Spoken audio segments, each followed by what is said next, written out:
మన కాకినాడ ముఖ్య నాయకులందరూ కూడా కూర్చొని మన పిఠాపురం ముఖ్యంగా మత్స్యకార సంఘాల నుంచి ఏ సమస్యలు ఉన్నాయి, ఇక్కడ ఏమున్నాయి, ఏం జరుగుతున్నాయని మొత్తం చాలా కూలంకషంగా చర్చించడం జరిగింది, చాలా డీటెయిల్గా.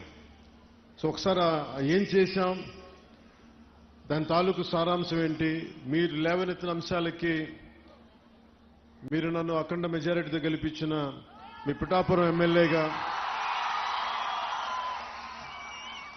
ఏం చేయాలి ఇవన్నీ ఒకసారి మీకు ముందు పెడతాను. గతంలో నేను చెప్పినట్టుగానే చాలా సందర్భాల్లో ఇక్కడంతా మాట్లాడాం, మీ ఓట్ల గురించి అడిగాం, మీరు మద్దతు ఇచ్చారు, కూటమి ప్రభుత్వం గెలిచింది. సో వీటన్నిటికీ ముందుగా నేను కృతజ్ఞతలు చెప్పుకుంటా ఉన్నాను.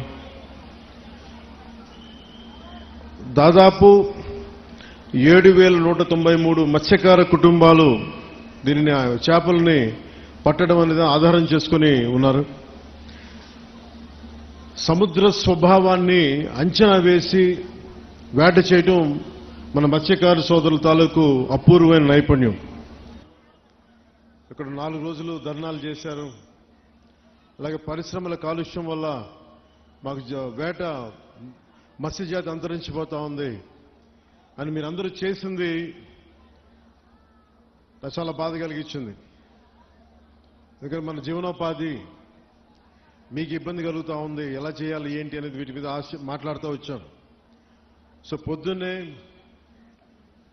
అన్ని పార్టీలకు సంబంధించిన నాయకులతోటి, మత్స్యకార సంఘాల నాయకులతోటి కాకినాడ కలెక్టరేట్లో షణ్మోహన్ గారి అధ్యక్షతన మన పిఠాపురం నాయకులందరూ,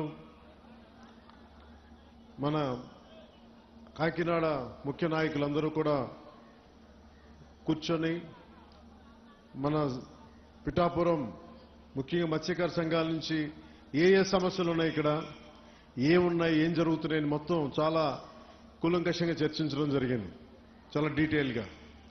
సో ఒకసారి ఏం చేశాం, దాని తాలూకు సారాంశం ఏంటి, మీరు లేవనెత్తిన అంశాలకి మీరు నన్ను అఖండ మెజారిటీతో గెలిపించిన మీ పిఠాపురం ఎమ్మెల్యేగా ఏం చేయాలి ఇవన్నీ ఒకసారి మీకు ముందు పెడతాను. గతంలో నేను చెప్పినట్టుగానే చాలా సందర్భాల్లో ఇక్కడంతా మాట్లాడాం, మీ ఓట్ల గురించి అడిగాం, మీరు మద్దతు ఇచ్చారు, కూటమి ప్రభుత్వం గెలిచింది. సో వీటన్నిటికీ ముందుగా నేను కృతజ్ఞతలు చెప్పుకుంటా ఉన్నాను.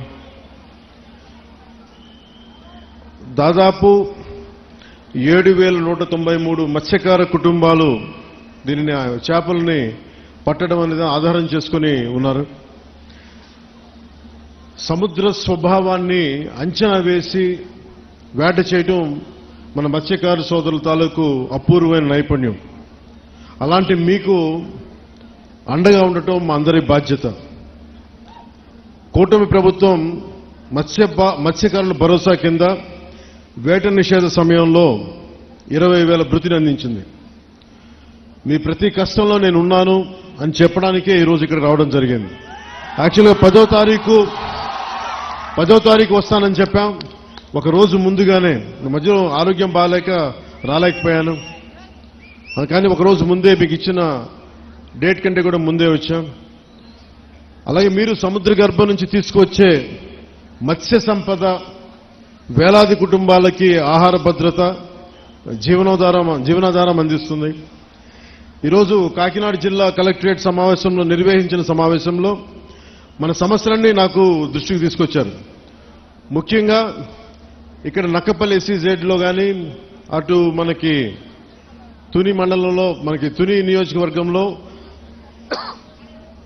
అక్కడ దివీస్ ఫ్యాక్టరీ కానీ,